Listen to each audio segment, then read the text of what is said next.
연주하시는 걸 들어보면 평상시에 얼마나 연습을 하셨을까라는 생각이 들어요. 이제 악보도 보지 않지 않습니까? 얼마나 연습했으면 또 얼마나 그 노래를 하면서 하나님을 찬양하는 마음속에 빠져 계셨을까 이렇게 생각하면 참 설교 한 편 듣는 그런 느낌입니다. 우리가 예언을 연구하라고 하셨습니다. 하나님께서. 왜 그렇습니까? 어떻게 보면 예언을 연구하라는 그 마음속에는 우리가 생각할 수 없는 분량의 사랑이 들어있습니다. 우리가 자녀를 길러서 이제 학교를 서울로 보내려고 해요. 걱정이 많이 되죠. 한 번도 아직 부모를 떠난 적이 없고 그런 자녀를 보낼 때 얼마나 걱정이 많이 되고 또 앞으로 만날 일들, 내가 평생을 지나오면서 이 만났던 수많은 일들을 이제 만나야 되잖아요. 그런 마음으로 우리 자녀에게 한마디 한마디 해주죠. 이럴 때는 이렇게 하고 저럴 때는 저렇게 하고. 근데 또 막상 듣는 자녀들은 엄마, 아빠 알아. 나도 잘 알아. 나도 잘 할 거야. 그렇지만 마음속에는 그래도 또 사랑하는 마음으로 한마디 더 해주고 싶죠.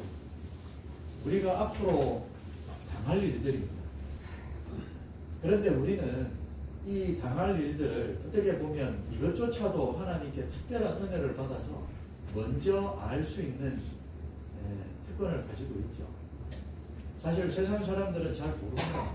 그때 당할 뿐이지 이게 뭘 의미하는지 잘 모르지 않습니까? 근데 우리는 일종의 사용 설명서를 가지고 있어요. 어떻게 보면 드라마의 결말까지도 알고 있는 겁니다. 그렇기 때문에 우리가 수시로 당하는 이런 일들이 앞으로 무엇을 가져오며 그때 우리는 무엇을 해야 되는지도 우리가 알고 있습니다. 그런데 이걸 알리지 않는다. 그러면 결국 하나님께서 지금 먼저 알게 하시는 이런 것들을 내 구원에만 사용하고 있다는 거 아닙니까? 나만 구원받는 건데. 어차피 저 사람들은 바벨론에서 멸망받을 짐승의 피를 받은 사람이야. 이런 생각을 하는 순간 우리는 바리새인의 범죄에서 벗어나지 못합니다. 그 옛날 바리새인들은 온종일 자기 구원만을 위해서 살았던 사람들이에요. 내 구원만을 위해서 내 의를 세웠던 사람들입니다. 그렇게 따지자면 오늘날 전하지 않는 SDA 교인들은 정확한 바리새인들입니다. 우리가 그런 오류를 범하지 않기 위해서는요. 이거를 어떻게 전할까를 항상 연구하셔야 돼요. 어떻게 하면 먹혀 들어갈까? 항상 연구하셔야 돼요. 그래서 오늘도 제가 이 증인이라는 제목으로 말씀을 준비했습니다. 증인이란 단어 자체가 가지는 무게가 있죠. 마태복음 24장 14절에 이 천국 복음이 모든 민족에게 증거되기 위하여 온 세상에 전파되리니 그제야 끝이 오리라. 우리가 잘 알고 있는 말씀인데 이게 바로 SDA의 존재 이유지요. 온 세상에 전파돼야 되기 때문에 우리는 선교를 해야 된다. 그래서 세상에 존재하는 모든 교파 중에 SDA만큼 세상에 깊이까지 들어가 있는 교단은 없습니다. 2025년 현재 보면 213개국에 복음을 전파하고 있다.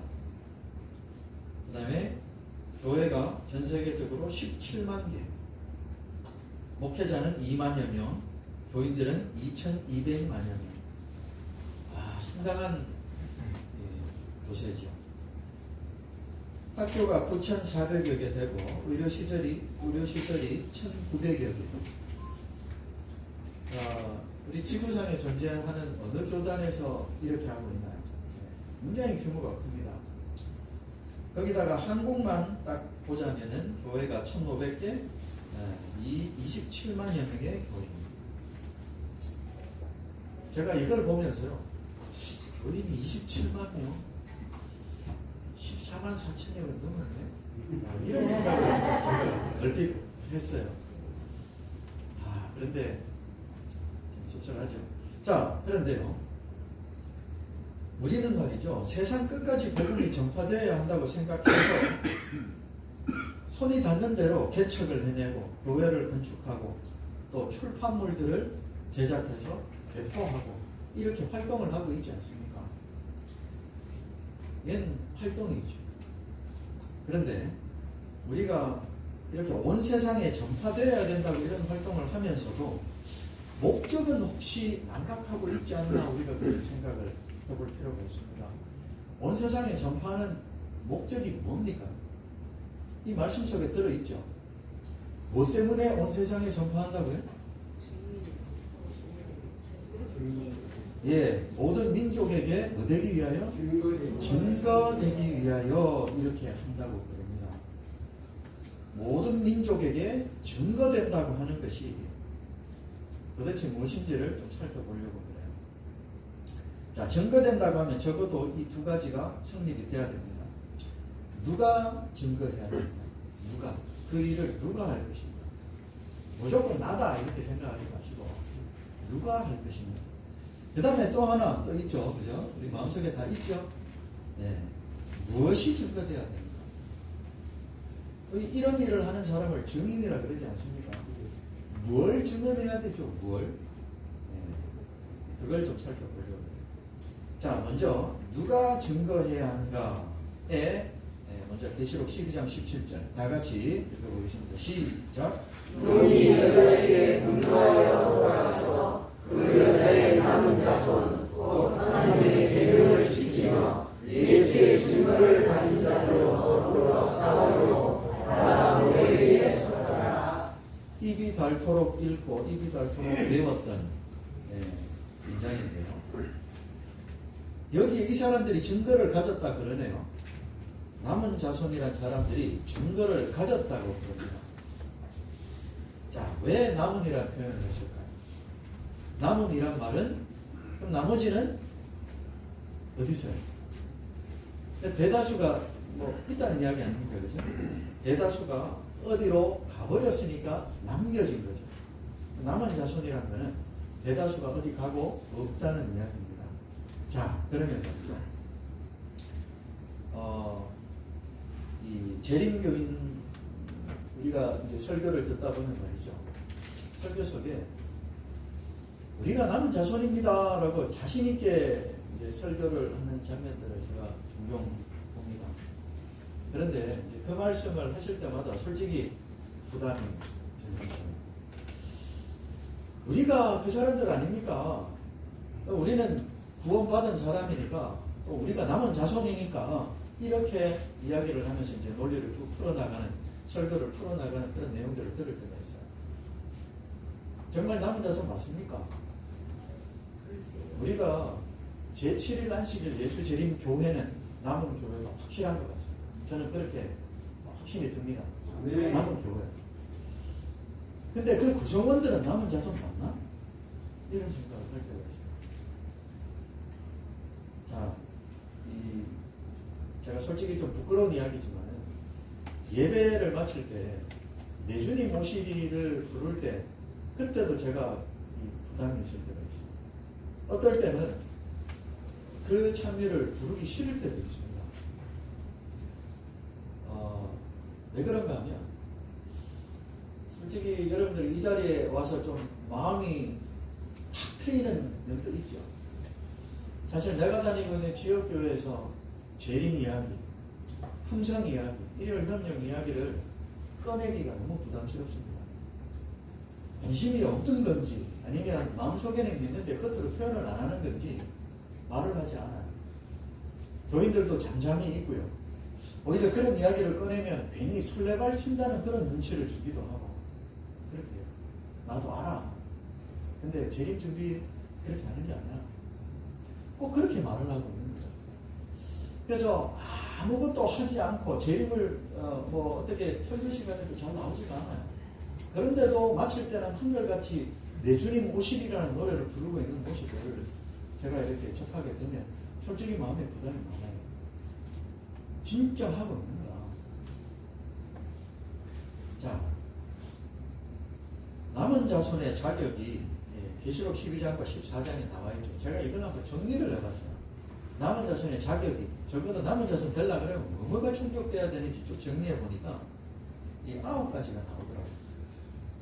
그래서 우리가 잘 아는 말씀 아닙니까? 예. 자, 제가 예전에 송 목사님하고 공부를 하면서 제가 여쭤봤어요. 하나님은 마지막 대쟁투를 위하여 가지신 무기가 뭘까? 하나님이 가지신 무기가 뭡니까? 남은 자손. 정답입니다. 그죠? 정답입니다. 하나님은 이 남은 자손을 가지고 마지막 싸움을 싸우시려고 합니다. 그러면 목사님, 사탄은 무기가 뭡니까? 여러분들, 사탄은 무기가 뭔가요? 하나님은 남은 자손을 가지고 싸우겠다고 이미 다 발표를 다 한 상태입니다. 사탄은 다 알아요. 하나님의 무기가 뭔지. 그러면 사탄은 무기가 뭘까요? 어떻게 생각하세요? 뭘 가지고 싸우려고 하고 있을까요? 예. 제가 그렇게 목사님께 여쭤봤을 때 저는 솔직히 진짜 몰랐습니다. 근데 목사님께서 거의 생각도 안 하시고 그냥 단순하게 거짓말 이렇게 하십니다. 아, 사탄은 지구가 시작될 때부터 아담과 하와 때부터 이미 거짓말로 시작을 했어요. 항상 거짓말을 하는 것 같아요. 우리 속에도 앞으로도 계속해서 거짓 기별들이 계속해서 전해질 것 같아요. 우리가 예언을 연구하지 않으면요, 앞으로 수많은 거짓 기별들이 전해질 때 우리는 그때마다 흔들립니다. 이게 뭐지요? 또 전화해서 물어보고, 이게 있던데 이게 또 뭐지? 그때마다 흔들릴 거예요. 그래서 우리가 예언을 연구하는 이유는요, 흔들리지 않기 위해서. 흔들리지 않기 위해서. 그리고 마태복음 24장, 누가복음 13장, 누가복음 21장이죠. 마가복음 13장. 여기에서 제일 많이 반복되는 단어가 보니까 미혹되지 말아요. 거짓 선지자와 거짓 기회에 미혹되지 말아요. 속지 말라고 하는 그 말씀이 가장 반복이 많이 되어 있더라고요. 그런 데가 오고 있구나.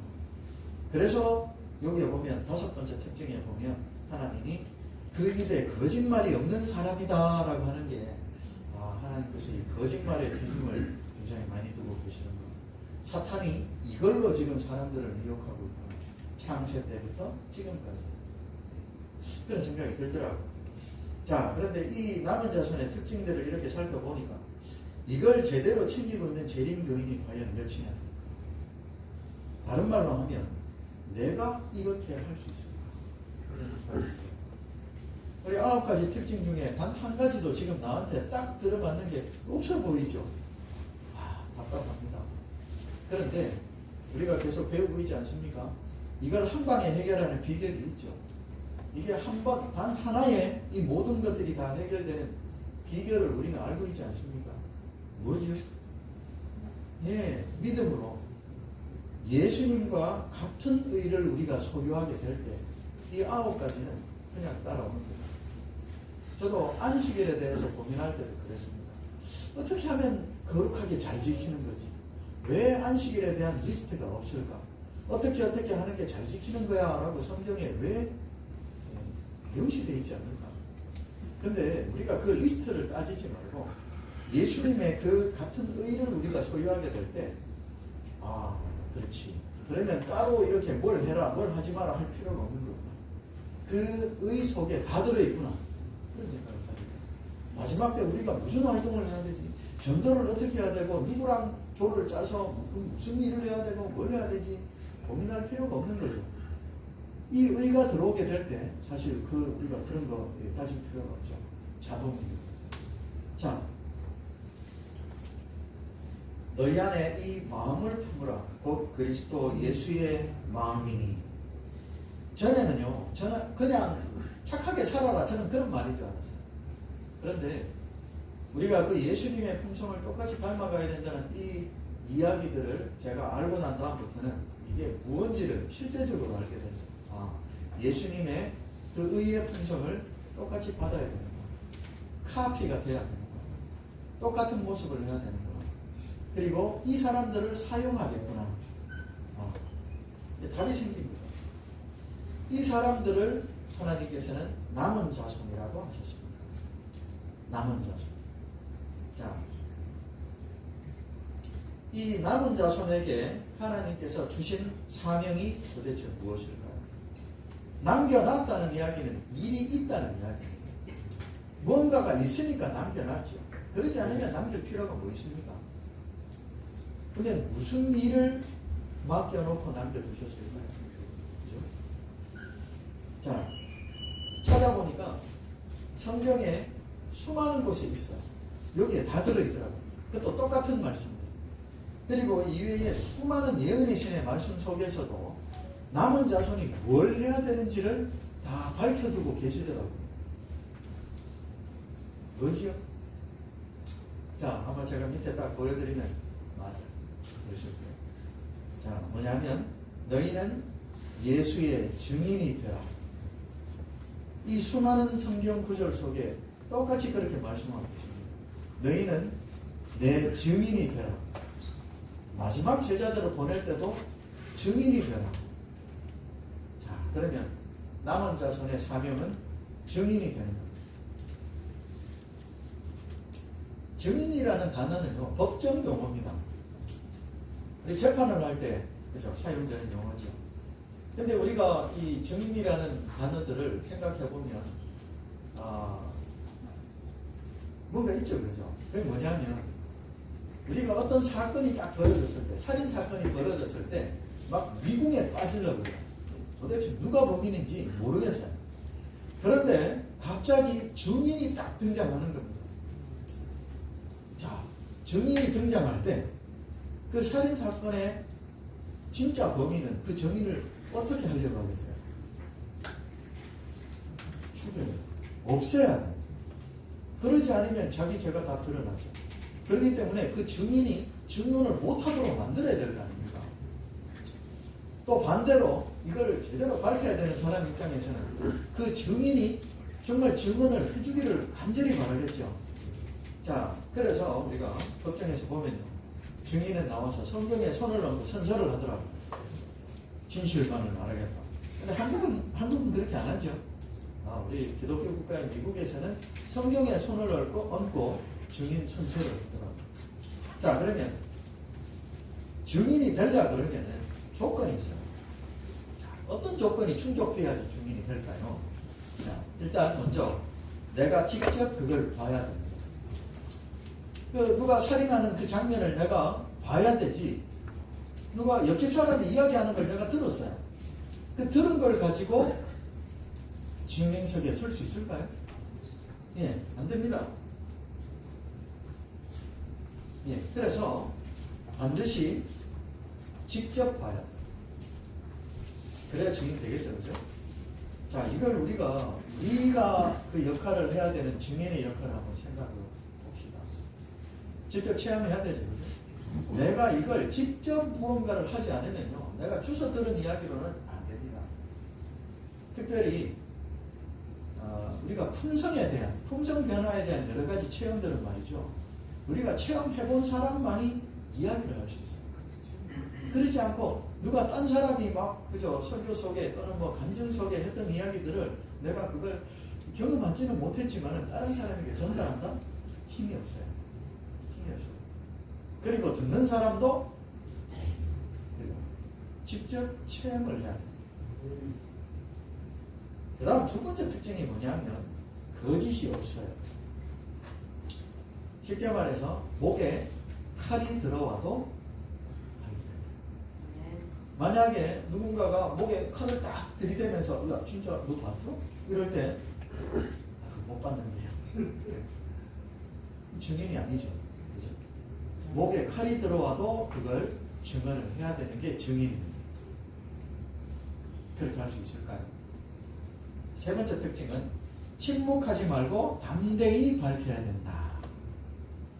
즉 나만 알고 있으면 안 된다. 무서워서, 보복이 두려워서 그냥 나만 알고 혼자 가만히 있으면은 증언의 역할을 못하는 거 아닙니까? 그래서 침묵하지 말고 다 밝혀야 돼요. 그게 증인입니다. 적어도 우리가 알고 있는 증인의 조건, 이 세 가지를 한번 생각해 봅시다. 그렇죠? 이게 남은 자손의 역할이랍니다.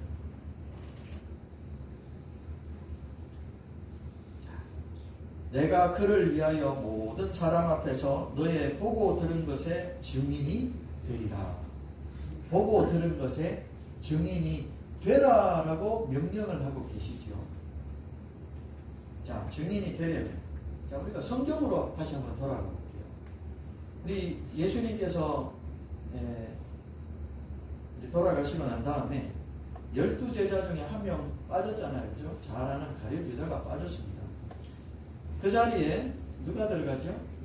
마띠아가 들어가죠. 그죠?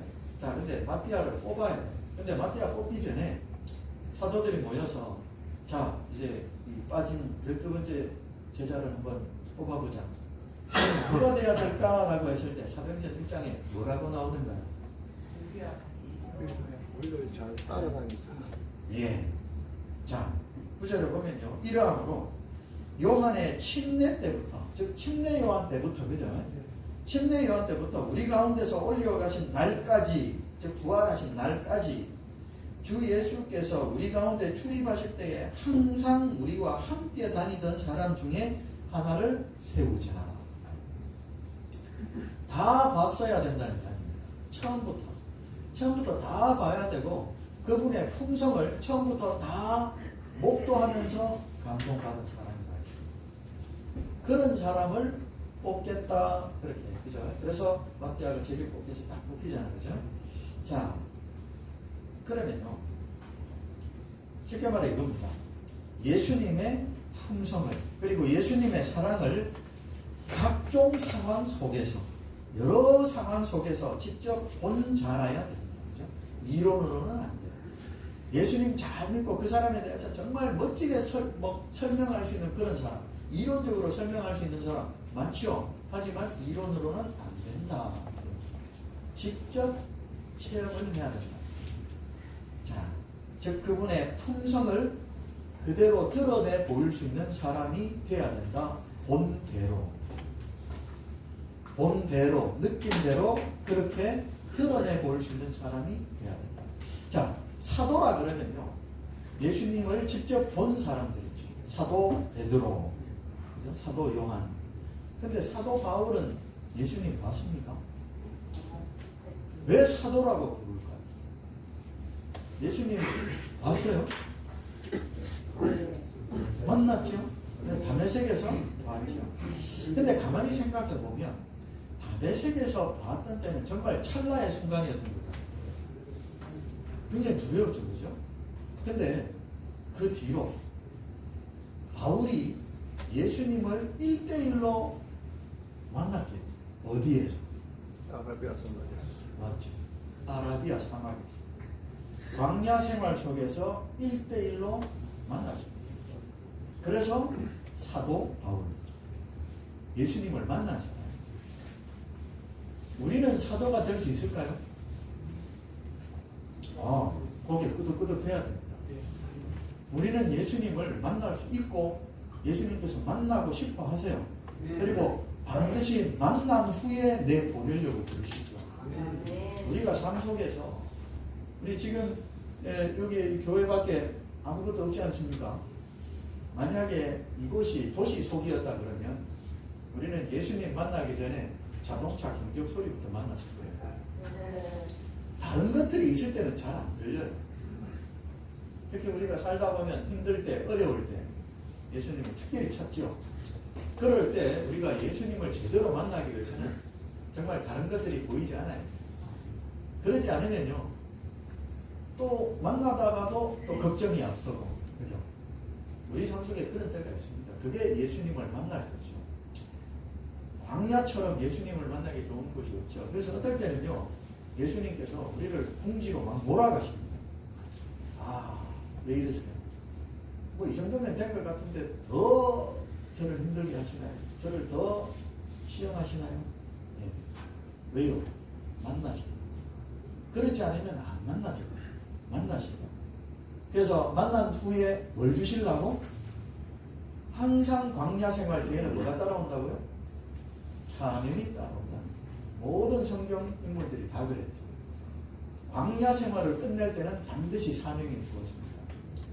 그렇기 때문에 우리도요, 예수님을 그렇게 만난 뒤에는 반드시 사명이 주어진다는 것. 즉 사명을 기다려야 돼요. 자, 이게 증인의 조건이죠.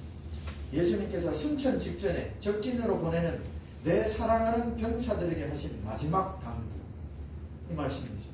오직 성령이 너희에게 임하시면 너희가 권능을 받고 예루살렘과 온 유대와 사마리아와 땅끝까지 이르러 뭐가 된다고요? 내 증인이 되리라. 자, 증인이 되는 1번 순서는 뭐다? 증인이 되려면 뭐부터? 성령이 너희에게 임하시면. 이게 1번 조건입니다. 성령 없이 안 된다. 그 이야기입니다. 저도 언젠가는 하나님께서 보내주실 것을 간절히 구하고 있습니다. 선교사로 보내기 전에 저는 하나님께 1번 순서로 성령 주십시오. 이렇게 기도하고 있습니다. 늦은 뒤 성령 없이 저는 나가지 않을 겁니다. 늦은 뒤 성령 없이 나갔다? 그냥 저 혼자 고생하는 겁니다. 아무 의미가 없어요. 적어도 그것 하나만 주신다 그러면 저는 묻지 않고 나갈 겁니다. 우리도 그렇게 했으면 좋겠습니다. 우리가 이 자리에 모인 이유는요, 여기에서 트레이닝 받아서 나가라고 저는 모였다고 생각합니다. 보통 교회에 있다 보면 자꾸만 모으려고 교회 안으로 자꾸만 모으고 싶어요. 그래서 교회 숫자 카운트하고 숫자 많으면 뭔가 뿌듯하고 뭔가 잘 되는 것 같고 그러죠. 저는 그 반대라고 생각합니다.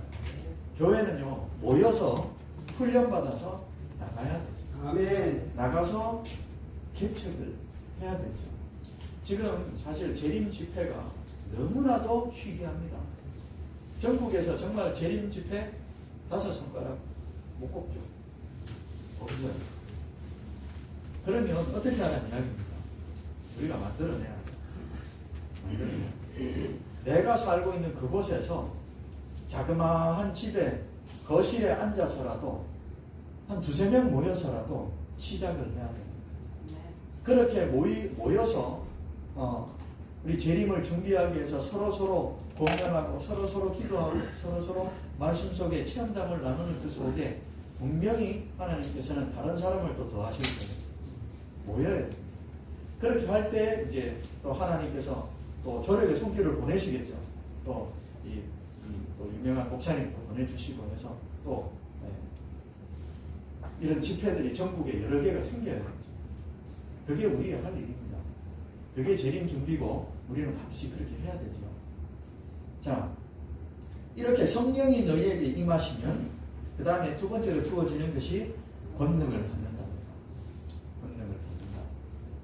저는 의료선교를 의사가 하는 줄 알았어요. 그래서 저도 말도 안 되는 때를 쓰고 수많은 시간을 보냈던 것 같습니다. 그런데 성령이 너희에게 임하시면 너희가 권능을 받는다. 그 장면을 예수님의 제자들을 통해서 막 보여주시는 거예요. 아, 베드로는 의대에 다니지도 않았는데 그냥 성령을 받고 난 다음에 바로 미문에서 뭘 했죠?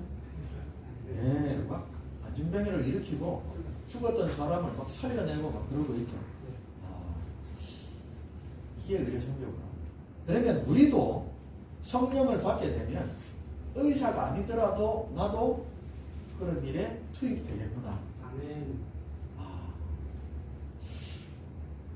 자, 그러면 이제 무엇이 증거되어야 하는가를 한번 살펴봅시다. 자, 사도시대에 가장 대표적인 증인 역할을 했던 두 사람을 꼽으라 그러면 바로 이 사람이 딱 꼽히죠. 누구와 누구겠습니까? 예, 정답이 딱 나오죠. 바로 그죠? 바울과 베드로.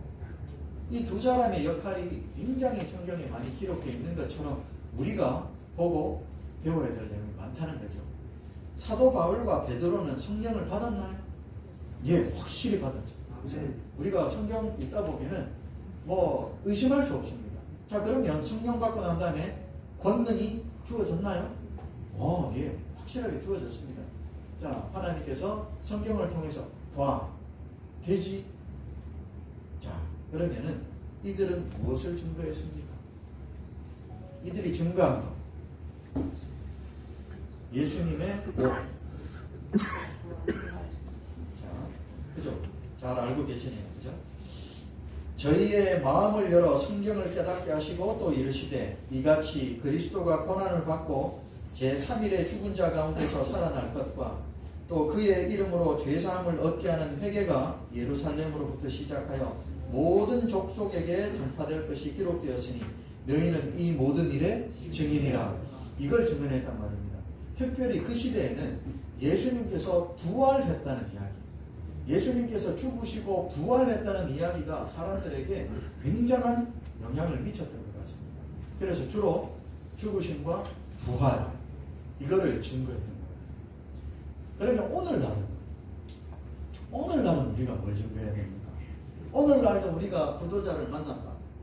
예수님이 우리를 위하여 돌아가셨어. 그리고 부활하셨어 하면 어떻게 들어갈까요? 다 아는 이야기. 사람들이 들어본 적이 있어. 그렇죠?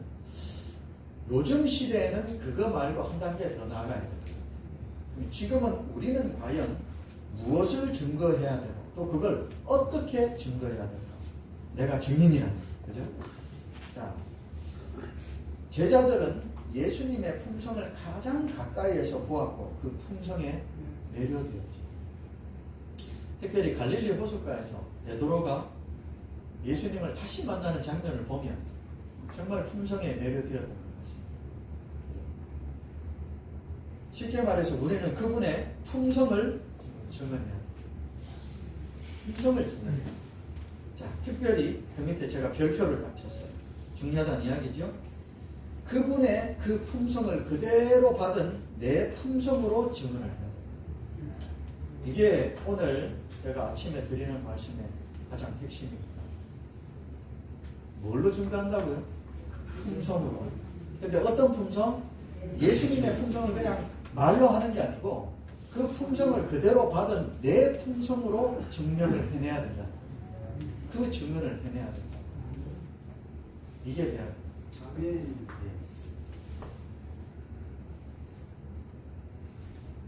성경에서 가장 먼저 기록된 책은 창세기가 아니고 욥기. 우리는 잘 알고 있습니다. 왜 욥기를 먼저 주셨을까요? 왜 먼저 주셨을까요? 시련이 많을 거니까 너희는 시련을 이렇게 이겨내라, 그런 목적이었을까요? 저도 그렇게 생각했던 적이 있습니다만 성경 공부를 하다 보니까 또 다른 게 오더라고요. 자, 우리가 잘 아는 말씀이죠. 사탄도 하나님 앞에 나오더라. 그리고 회의에 참가하는구나. 그 다음에 특별히 스가랴서에 보면 맞죠. 같이 읽어볼까요? 스가랴서 시작. 내 제사장 여호수아는 여호와의 사자 앞에 섰고 사단은 그의 우편에 서서 그를 대적하는 것을 여호와께서 내게 보이시니라. 내게 보여주신 겁니다. 뭐를? 사탄이 그 옆에 서서 뭘 계속 막 쫑알쫑알 하는 거죠. 뭘 하고 있습니까? 계속해서 이의를 제기하는 거죠. 이의를 제기하고 참소를 하는 그 모습을 내게 보여주신다는 이야기입니다. 자, 이 욥기를 보면 말이죠. 지구의 대쟁투 속에 항상 참소하는 자가 있음을 우리가 꼭 알으라고 욥기를 먼저 주신 겁니다. 그래서 하나님도 우리에게 무엇을 막 주실 수 없다는 거. 자, 예수님의 품성이 필요하다. 그러면 예수님 한번 줘보세요. 그 좋은 것 같아요. 한번 줘보세요. 그러면 얘딱 가져라. 이렇게 딱 주는 게 아니라는 이야기죠. 그렇게 줄 수 없다. 왜? 옆에 누가 있다? 사탄이 있다는 이야기입니다. 그러면서 계속 이의를 제기한다는 거죠. 하나님, 내 자녀를 가져다가 그냥 달콤한 말 한마디 하시고 좀 욱하는 심정에 좀 으쌰으쌰하는 그런 분위기 속에 한번 울면서 기도했다고 해서 이걸 툭 이렇게 주시면 어떻게 합니까? 안 돼요. 하나님, 그게 어떻게 공의롭습니까? 우주의 모든 거민들도 그 공의롭다고 생각하겠습니까? 안 됩니다. 안 돼요. 이렇게 하지 않겠습니까? 그죠? 하나님도 그래서 우리에게 한 번만에 그냥 품성을 쑥 넣어주셔가지고 욱 해서 탁 고정시켜주면 얼마나 좋아요. 근데 그렇게 할 수 없다는 것을 알게 하신 거예요. 욥기를 통해서 이렇게 알려주신 거예요. 그래서 사탄이 제기하는 이런 이의를 품성으로 증명하는 욥을 우리는 발견합니다. 그죠? 품성으로 증명을 하죠. 불평하기는커녕 하나님을 저주하고 죽으라라고 하는 친구들을 그 친구들을 위해서도 기도하는 욥을 우리가 봅니다. 그래서 욥은요 하나님의 품성을 결국 증명해내는 거죠. 그러고 나니까 하나님께서 사탄 봤지? 욥 봤지? 우리 증명은요 품성입니다. 자, 지금은 우리가 그 일을 해야 될 때예요. 자, 일요일 협령이 참으로 임박한 마지막 때입니다. 자, 누가복음 21장에 우리가 잘 알고 있는 이 말씀, 민족이 민족을, 나라가 나라를 대적하고 일어나겠고, 잘 아시죠, 그죠? 자, 이게 첫 번째였어요. 제가 이 말씀을 가지고 고민할 때가 2020년이었어요. 코로나 때 할 일은 없고, 그죠? 제가 영어학원을 운영하고 있었는데 학생이 안 오는 거예요. 이제 코로나 막 격리하고 그러니까 쫄딱 망했죠. 쫄딱 망했어요. 그러면서 집에 있으면서 막 이런 것들을 적기 시작했어요. 뭐 재미도 있더라고요. 자, 그런데요, 이때만 해도 민족이 민족을, 나라가 나라를 대적하여 일어난다? 전쟁이 항상 있어 왔지? 지진과 기근도 항상 있어 왔지? 그런데 코로나가 생기면서 이제 완전히 달라진 거예요. 딱 실마리를 잡은 것 같아요. 세계 역사상 이런 적이 없었어요. 뭐 흑사병, 패스트 뭐 이런 게 있었어도요, 불과 몇 개 나라에만 국한됐었는데 전 세계적으로 거의 한 나라도 빠짐없이 똑같이 창궐했던 데가 지구 역사상 없었죠. 이상하다. 자, 근데 요새는요, 이렇게 전쟁이나 지진이나 기근이 말할 수 없을 정도로 심해졌죠. 언제부터? 2020년 후부터. 사실 코로나가 있기 전까지는요, 기후재난 별로 있어봐야 1년에 한 번, 두 번 있으면 뉴스에 크게 나오고 뭐 그랬죠. 그런데 코로나 이후로는요, 와, 진짜 상상을 초월합니다. 기후재난들이 너무나도 심각하게 꼬리를 물고 그런데도요, 이제는 그것마저도 익숙해졌죠. 근데 귀에 들어오지도 않습니다. 뭐 한 30명 죽은가? 한 100명 정도 죽어도요, 귀에 안 들어와요. 우리조차도 마음이 딱딱해지고 있다는 이야기. 지난 시간에 어제 아침에 말씀드린 것처럼 그 두부 속에 들어가고 있는 미꾸라지처럼 그냥 가만히 있는 거죠. 지금 세계 각국은요, 전쟁 준비를 하고 있습니다. 러시아가 우크라이나를 침공하는 장면들을 전 세계가 보면서 배웠어요. 우방 국가인 미국이 지켜줄 줄 알았죠. 그래서 그냥 미국만 믿고 그냥 그렇게 살았는데 막상 전쟁이 터지니까 미국이 안 도와주더라는 이야기입니다. 그래서 세계 여러 나라들은 이제 우리가 알아서 해야 되는구나. 미국 믿고 있다가는 안 되겠다. 큰 거 다치는구나. 그래서 우리도 전쟁 준비를 해야 되겠구나. 그래서 수많은 돈을 들여서 이제 무기들을 구입해야죠. 전투기를 구입하고 미사일을 구입해야 됩니다. 그런데 보통 그런 것들을 파는 나라가 미국 아닙니까? 너무 느려요. 주문을 하면 한 2년 뒤에 납품을 하겠답니다. 그래서 한국은요, 지금 불황 속에 있고 수출도 잘 못하고 하는데요, 유일하게 한국의 방산산업, 무기를 만들어서 파는 사업이죠. 그 사업은요, 천문학적인 돈을 벌어들이고 있습니다. 동남아, 유럽에다가요, 전투기를 계속해서 팔고 탱크, 뭐 미사일 엄청나게 팔고 있어요. 돈을 굉장히 많이 벌고 있습니다. 왜 한국이 그걸 잘하나요? 우리는요, 남북 대치 관계 때문에 항상 무기를 만들어 왔어요. 공장이 항상 돌아가고 있었습니다. 그래서 주문하면요, 한 몇 년 뒤에 납품하는 게 아니고 다음 주에 바로 배에 실어줍니다. 거기에다가 또 품질도 그렇게 나쁘지 않아요. 그러다 보니까 한국이 지금 전 세계의 전쟁 준비에 있어서 그 큰 역할을 하고 있어요. 이게 자랑스러운가 싶습니다. 지금 세계 각 나라는요, 각자 전쟁 준비를 하고 있어요. 사이 좋은 나라가 어디 있어요? 다 겉으로는 그러지만 뒤로는 전부 다 대적하고 있죠. 우리가 지금 이런 시대에 살고 있습니다. 자, 코로나가 딱 있고 난 다음에, 온역이 있고 난 다음에 이제 앞으로 올 두 가지 무서운 일과 하늘로서의 큰 징조들. 자, 우리는 각자 마음속에 빛을 다 받고 계십니다. 하나님께서 보여주신 빛을 갖고 계셔요. 이게 뭘 의미하는지도 어렴풋이 이제 여러분들 짐작해 가고 있죠. 무서운 일, 단수로 적혀 있어요. 한 가지. 여섯 번째, 하늘로서의 큰 징조들 해서 복수로 적혀 있죠. 여러 가지라는 이야기죠. 순서대로 쭉 보고 있습니다. 순서대로. 그래서 이제 남은 게 5번과 6번에 있는 이 두 가지. 제가 직접 언급을 하지 않아도 우리는 다 예상을 하고 있죠. 자, 트럼프 대통령은요, 지난달 7월 18일에 지니어스 법이라는 걸 통과시켰어요. 그러면서 우리가 그토록 많이 들어왔던 CBDC를 시작했습니다. 이 CBDC라는 그 개념 자체가 워낙 그 사람들에게 부담을 많이 줬기 때문에 이 스테이블 코인이라는 또 다른 형식의 CBDC를 통해서 이제 미국이 시작했어요.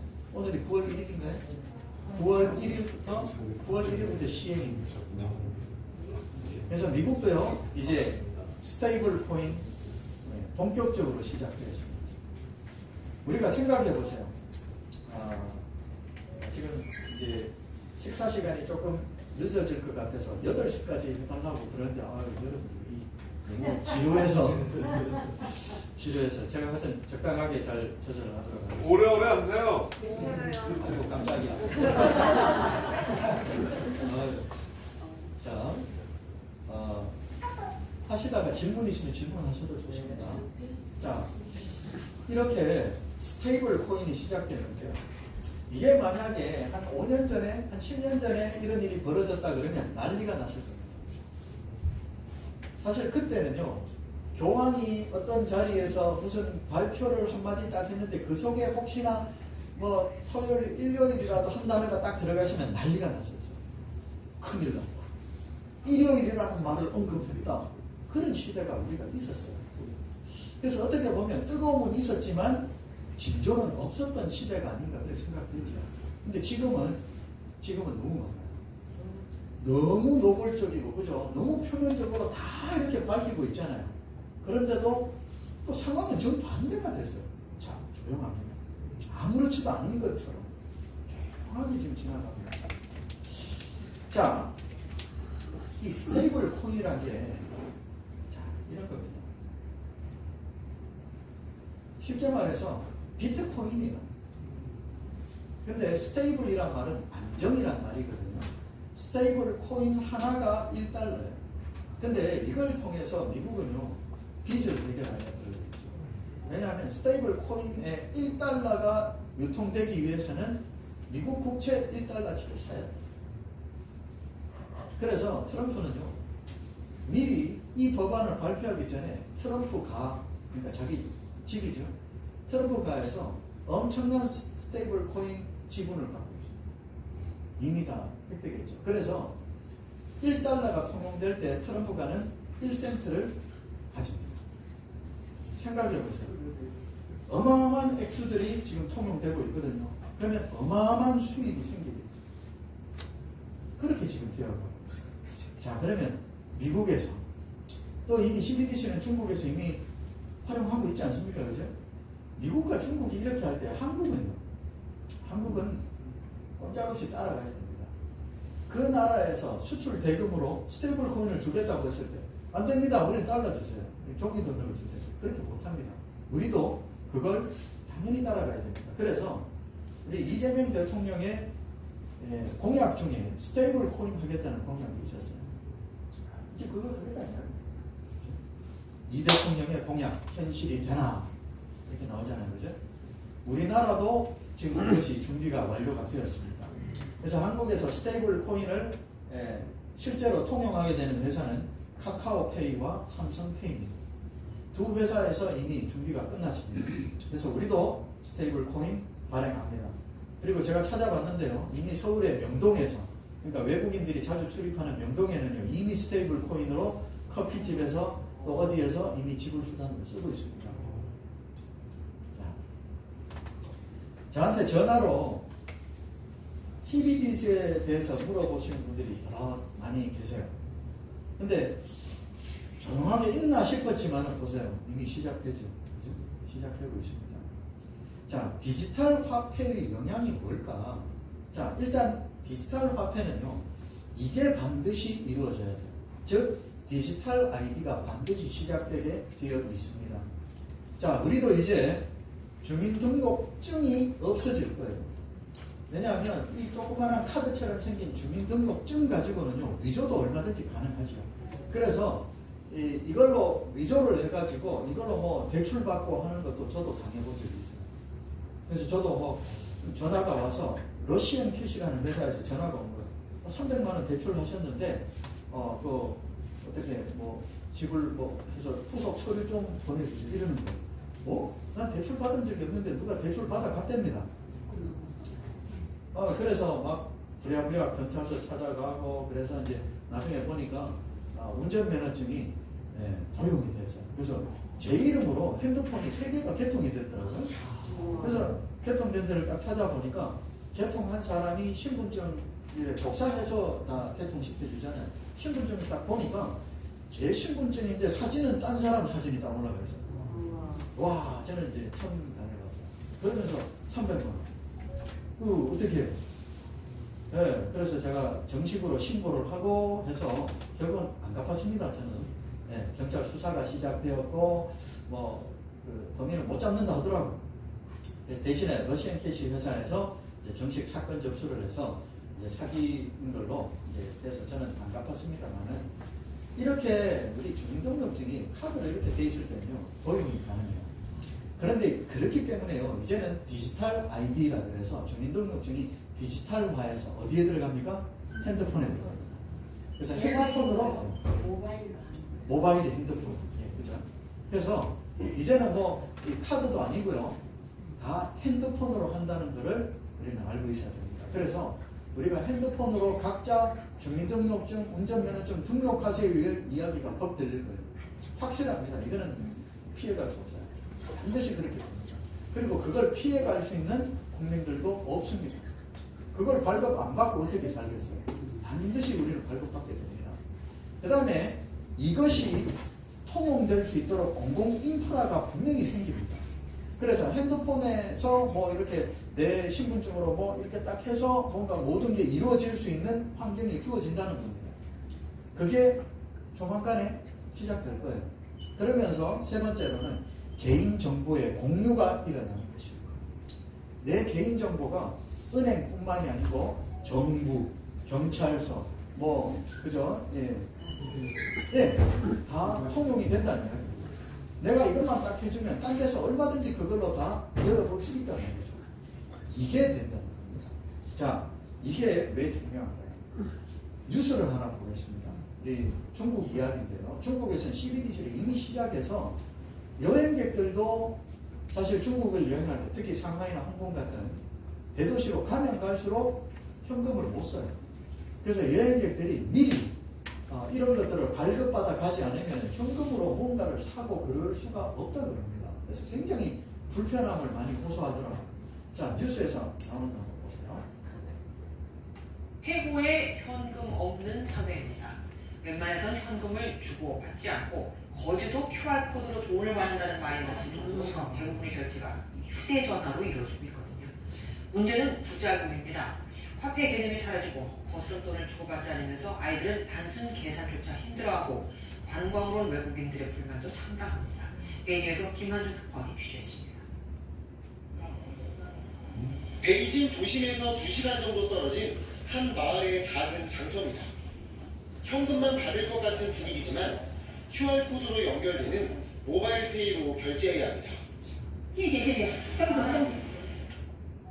거지조차 현금 대신 QR코드로 돈을 요구한다는 소리가 거짓말이 아닐 정도로 중국은 모바일 결제가 일상이 되어 있습니다. 실제로 중국에선 지갑을 들고 다니는 사람들을 찾긴 어렵습니다. 저도 오늘 하루 이 휴대폰만 들고 다녀보겠습니다. 휴대폰 하나만 있으면 공용자전거를 타고 인근으로 가서 식사를 하고 다시 택시를 타고 이동해 커피를 마셔도 전혀 문제없습니다. 동네 조그만 과일 가게에서도 오직 모바일 결제만 가능하고 대형마트 역시 현금이나 신용카드를 이용하는 장소를 찾기 어렵습니다.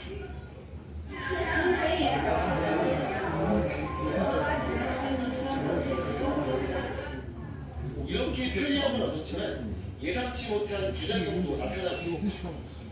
실물을 보지 못한 채 휴대폰으로만 돈을 접한 어린이들이 기본적인 화폐 단위조차 헷갈려하고 있고 20日前可以算账，你调整做的，原本是100块钱，需要来账来给我买好不好？ 단기간의 관광을 위해 중국 모바일 페이를 설치해 이용해야 하는 외국인 관광객의 불평도 줄지 않고 있습니다.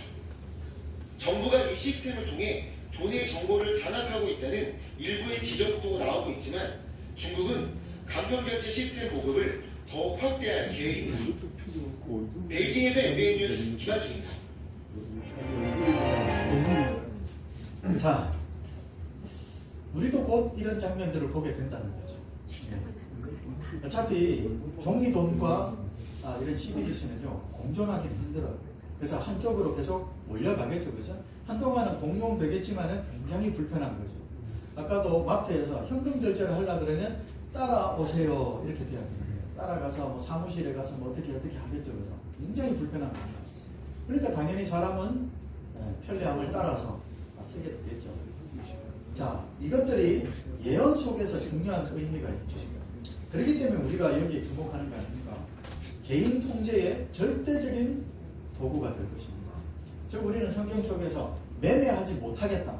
즉 짐승의 표를 받은 사람 외에는 매매를 못하게 하겠다는 이런 말씀을 실현시킬 절대절명의 도구가 되는 거죠. 그렇기 때문에 우리가 주목하고 있는 겁니다. 거기다가 세계 경제가 몰락하는 데 있어서 이 방법이 가장 합리적이에요. 쉽게 말해서 뱅크런이라는 말이 있어요. 뱅크런. 뱅크는 은행이고 런은 달려가는 거죠. 이게 뭐냐면 예전에 한 번씩 한국에서 저축은행 같은 것들이 이제 파산할 때가 있죠. 저축은행에서 파산 어떤 소문이 딱 들면 사람들이 어떻게 합니까? 다 찾아가서 어떻게 해야 돼요? 빨리 내 돈을 찾아와야 되죠. 그죠? 저축은행에 좀 그래도 좀 지불 자금이 남아 있어야 되는데 갑자기 사람들이 모여서 싹 다 찾아가 버리면 바로 다음날 바로 넘어가요. 그죠?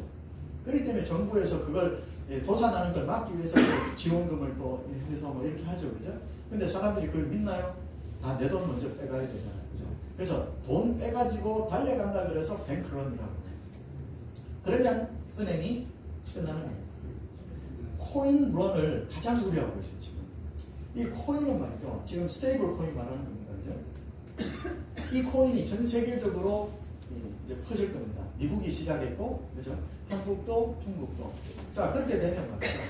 만약에 어떤 그죠? 사이버 테러가 있다든지, 아니면 어떤 사건이 딱 벌어진다든지, 미국에서 국채에 어떤 문제가 생긴다든지 해서 이 코인 지불이 힘들다고 했을 때 사람들은 그것 전부 다 바꿔가는 거예요.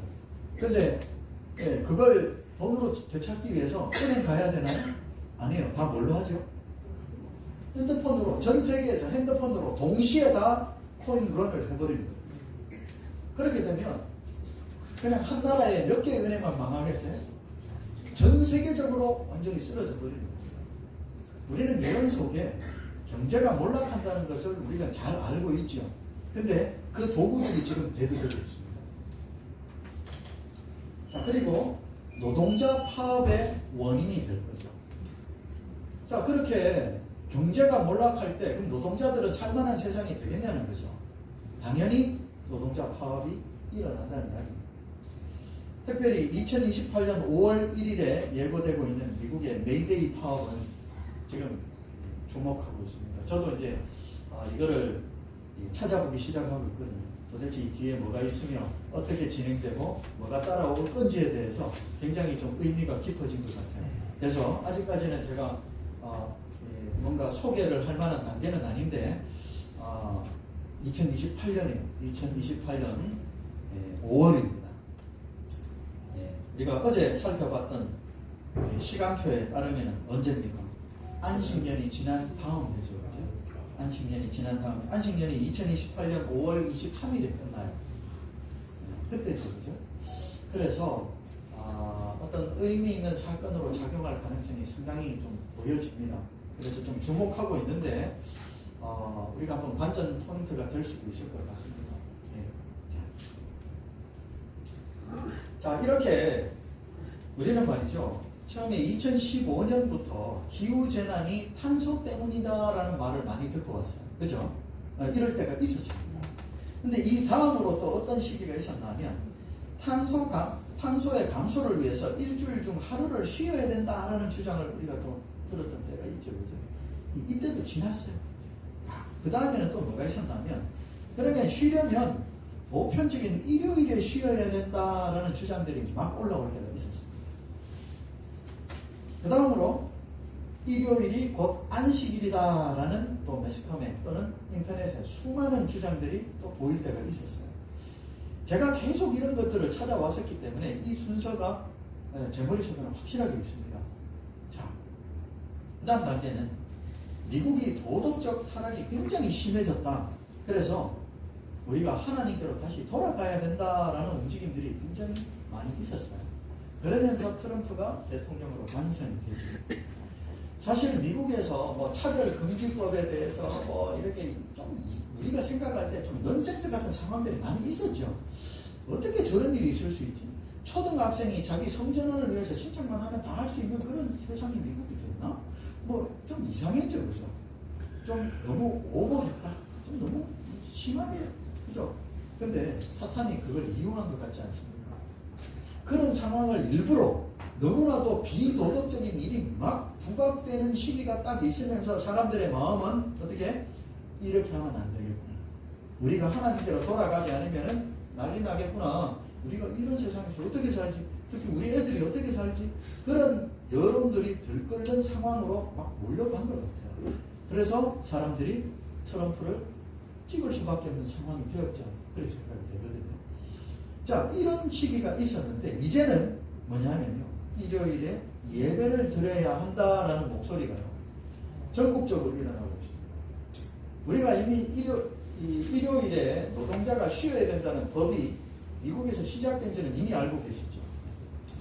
유타주를 시작으로 해서 텍사스주, 그 다음에 아이다호까지 이제 세 군데 일요일 법령이 실제적으로 지금 실행되고 있습니다. 자, 이렇게 되고 있을 때 제가 영상을 하나 보여드릴 건데요. 일요일 효명, 이거는 우리 SDA가 만들어낸 말이라고 했죠. 우리 제7일 안식일 예수 진행교인만 쓰는 단어입니다. 일요일 효명이라는 단어가. 근데 그러면 이거를 검색하려고 그러면 Sunday Law라고 해서 일요일 법 이렇게 해야지 검색이 되나요? 근데 그렇게 해서 검색되는 이 것들은요, 다 SDA 교인이 쓴 글들입니다. 그것만 나와요. 그런데 그걸로 검색하면 안 되고요. 뭘로 검색해야 이제 볼 수 있냐면 세버스 라우라고 검색해야 돼요. 지금 일요일 교인들, 천주교인들 아니면 정치가들이 쓰는 일요일 법령은요, 세버스 라우라고 해야지 검색이 됩니다. 그러니까 안식일 법 이렇게 되는 거죠. 그 사람들은 안식일이 일요일인 거 아닙니까, 그죠? 그렇기 때문에 세버스 라우 검색하셔야 돼요. 그리고 이것과 같은 말이 블루 라우입니다. 청색 법안에서 이게 다 같은 말이에요.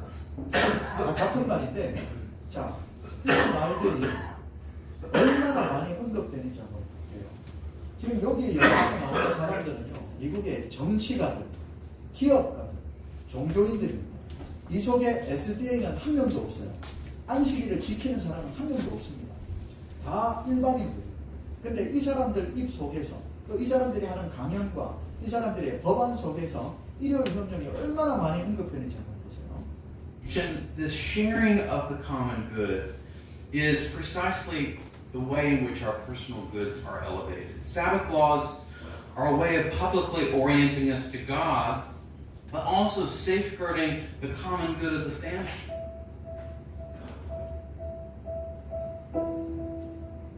Yeah, we'll make them law. Sabbath blue laws. Blue laws. A blue law. Blue laws. Blue laws. Blue laws. Sabbath laws on Sunday. And maybe the Sabbath laws. Blue laws. Blue laws. Blue laws. Sunday closing laws. Blue laws. Blue laws meant everything was closed. The blue laws. Blue laws. Blue laws. Blue laws. Would be Sunday Sabbath laws. The blue laws. Blue laws or Sabbath laws. Sabbath laws.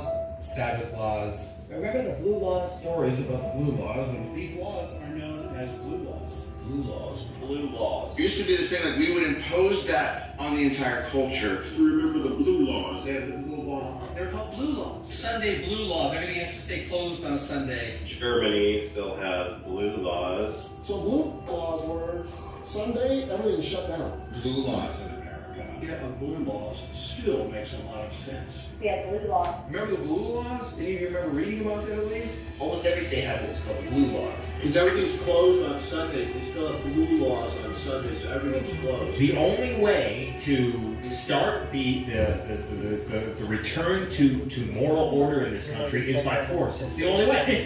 We really need to be really ruthless when it comes to the exercise of power.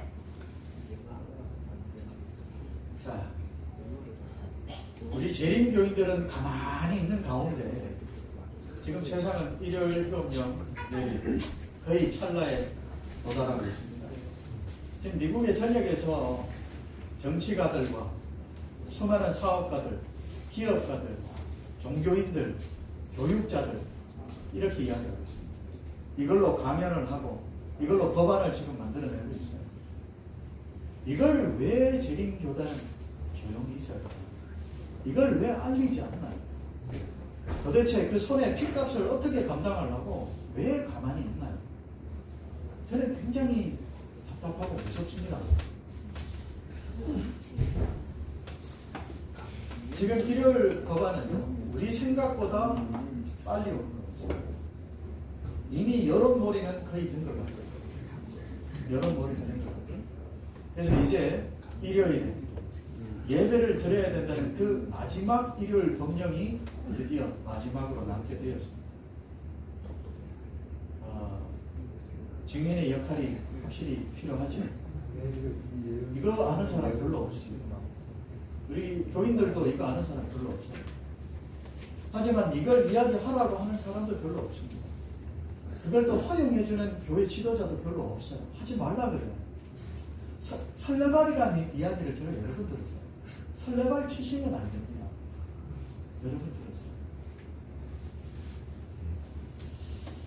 무섭죠? 집사님 질문. 예. 그러면 이 말씀까지 주셨는데 예. 다음에 주실 말씀은 혹시 일루미나티요? 그거는 지금 오늘 하는 주제와 조금 물론 연관은 있지만은 그거는 조금 다음 시간에 하고요. 지금 제가 이제 맞춰야 될 시간으로 거의 가니까 나중에 보겠습니다. 이렇게 사탄이 일으키고 있는 사건들의 목적이 뭘까요? 뭘 만들어내기 위해서 이런 걸 하고 있나요? 그죠? 일요일 협력을 만들어내는 거죠. 이게 사탄의 목적입니다. 어떻게 보면 모든 일에 결국 결과는 이걸로 가고 있는 거죠. 우리는 이걸 알아요. 우리는 이 결과를 안단 말이죠. 그렇기 때문에 일어나는 여러 가지 일들의 결과를 알기 때문에 이것에 대한 어느 정도의 추측을 우리는 충분히 할 수 있죠. 근데 왜 일요일 협령을 만들었죠? 사탄이 이걸 만들어서 뭐 하려고? 목적은 이 사람들을 찾아내는 게 목적이죠. 남은 자손을 찾아내는 것이 사탄의 목적입니다. 그래서 어떻게 하려고요? 처치하다. 이 사람들이 누구길래? 증인이니까. 증인이니까 이 사람을 처치해야 되는 거죠. 그렇기 때문에 이 사람들을 찾아내기 위해서 일요일 협령이 지금 필요한 겁니다. 사실 일요일 협령이 있기 전까지는요, 드러나지가 않아요. 근데 협령이 내리면서부터 이제 핍박이 가해지죠. 그렇게 될 때 목에 칼이 들어와도 안식일을 고수하는 사람은 눈에 보인다는 겁니다. 사실 마음속에 그 품성이 어떻게 됐는지는 겉으로 잘 안 보여요.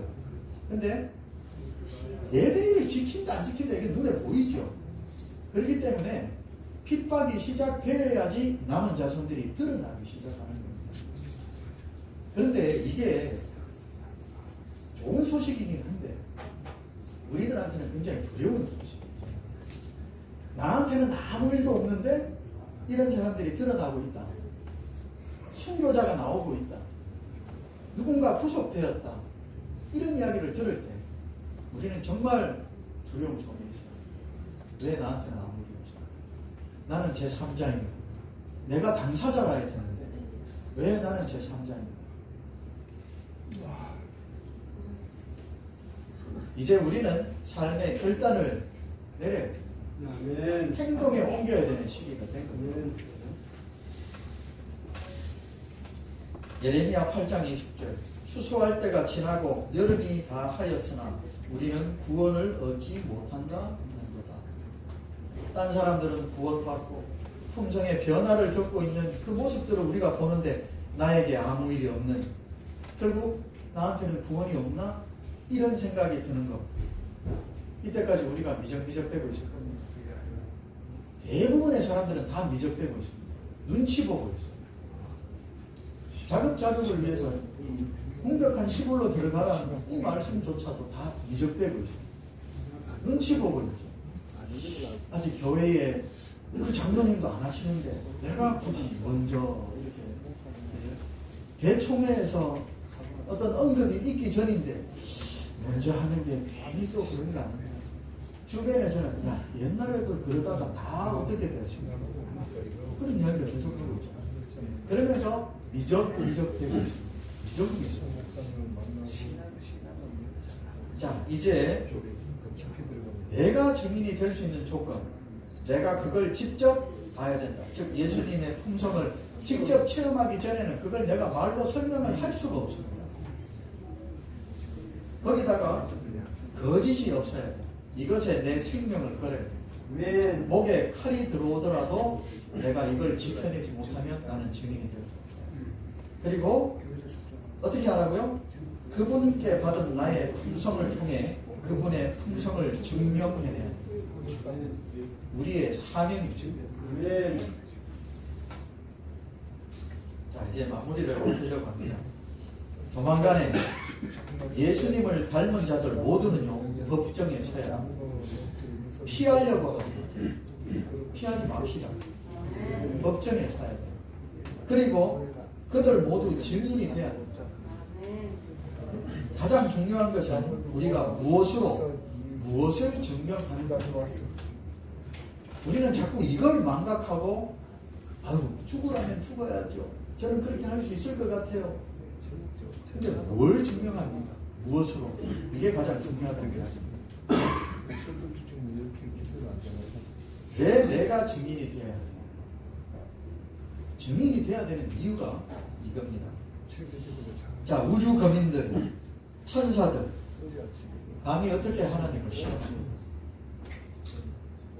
하나님은 그분의 공의를 증명하셔야 돼요. 그분의 의를 증명하셔야 돼요. 그런데 어떻게 우주거민들이 하나님을 앉혀놓고 어떻게 그분을 직접 시험할 수 있습니까? 못합니다. 하나님은 어떻게 해요? 그래서 대신 어떻게 한다고요? 대신 우리가 하나님을 직접 시험할 수는 없지만은 대신 하나님과 똑같은 품성을 받은 이들을 통해서 하나님의 품성을 시험하는 것입니다. 이게 증명이 돼야 되는 거죠. 정말 인간의 모습으로 와서도 죄 하나 짓지 않고 의를 이루어내는 그 모습들을 누가 증명한다고요? 그분의 품성을 똑같이 받은 사람이 증명을 해내야 합니다. 자, 그렇기 때문에 말이죠. 그들은 반드시 넉넉히 그것도 하나님의 공의와 사랑을 증명해낼 겁니다. 예수님의 품성을 받았다면 증명해낼 거예요. 그 사람들이 누구라고요? 14만 4천입니다. 저는 상당히 안타까운 것은 단순히 많은 재림교인들이 14만 4천이 그냥 하늘 찬양대 아닙니까? 이렇게 알고 넘어갈 때 저는 굉장히 답답합니다. 예전에 저도 그렇게 믿었어요. 설교 속에서 그렇게 들었습니다. 시온산에 서서 모세의 노래를 부른다고 했으니까, 승리의 노래를 부른다고 했으니까 찬양대다. 그래서 자, 우리 노래 잘하시는 분들, 찬양대 하고 싶은 분들 우리 14만 4천 됩시다. 그런 설교를 들을 때요 저도 그런 줄 알았어요. 그런데 아니더라고요. 이 사람들은요, 지구 역사상 그 누구도 해본 적이 없는 일을 하는 사람들입니다. 다윗이 그랬나요? 모세가 그랬나요? 물론 하나님의 뜻에 합한 자이긴 했지만요, 하나님의 품성을 증명해내는 일은 하지 못했습니다. 근데 그 일을 이제 14만 4천이 해야 됩니다. 네. 우리가 구약 성경을 읽어보면 하나님은 정말 사소한 것까지 하나라도 다 챙기시는 정말 디테일하신 분이에요. 그렇죠? 굳이 성경에 안 적어도 되는 그런 범죄까지도 막 하면서 이때는 이렇게 해라 저렇게 해라 굉장히 자상하시고 디테일하신 분이에요. 근데 그분이 14만 4천을 그냥 많은 숫자다, 그냥 14만 4천 12 곱하기 12 곱하기 1000이니까 상당히 많은 숫자다, 그렇게 하실 분이 아니에요. 어떻게 보면 그분의 품성을 그대로 증명해내고 드러내야 되는 그런 역할을 해야 되는 사람을 정말 일일이 한 사람 이름 하나하나 다 성경에 기록할 것 같지 않습니까? 그 정도의 역할을 하는 사람인데 정말 가볍게 우리 입에서 오르내리는 걸 보면 우리는 이제 안타깝습니다. 그죠? 도대체 얼마나 큰 역할인데 우리가 14만 4천이 되기를 간절히 바랍니다. 네. 단순히 그냥 구원받는, 그냥 구원에 따놓은 당상이다 뭐 그게 아니죠. 그죠? 하나님이 믿을 수 있는 사람이 돼야 됩니다. 이제 우리를 믿고 그 일을 하시겠다는 거잖아요. 자, 그리고 마지막 약속이 있어요. 우리 모두 이 일의 증인이 돼야 됩니다. 그리고 하나님은요, 반드시 이 증인들을 보호하실 겁니다. 네. 말씀 속에 보면요, 예수께서 일러 가라사대 하늘과 땅의 모든 권세를 내게 주셨으니 그러므로 너희는 가서 모든 족속으로 제자를 삼아 아버지와 아들과 성령의 이름으로 침례를 주고 내가 너희에게 분부한 모든 것을 가르쳐 지키게 하라 볼지어다. 다 같이 시작. 내가 세상 끝날까지 너희와 항상 함께 있으리라. 생명을 지켜주시겠다 보장을 하고 계시죠. 왜 그렇습니까? 왜 이 사람들을 지켜야 되냐 하면, 만약에 이 증인들이 사라져버리면 무슨 일이 벌어집니까? 이 증인들이 사라져버리면요, 예수님이 다시 이 땅에 오실 수 없어요. 그러니까 어떻게 돼야 돼요? 이 증인들이 사라져버리면요, 지구에서 발생한 이 선악간의 대쟁투 사건은 영원한 미제로 빠져버립니다. 그렇기 때문에 반드시 증인이 있어야 돼요. 그래서 이 증인들을 끝까지 지키시겠다 하나님께서 약속하셨지 않습니까? 우리가 그 증인이 돼야 됩니다. 뭘로 증언한다고요? 뭘로? 하나님께, 예수님께 받은 그 똑같은 품성을 가지고 내 품성을 드러내 보여 증명한다고 그랬습니다. 우리가 모든 일에 증인이 되기를 간절히 기도하겠습니다.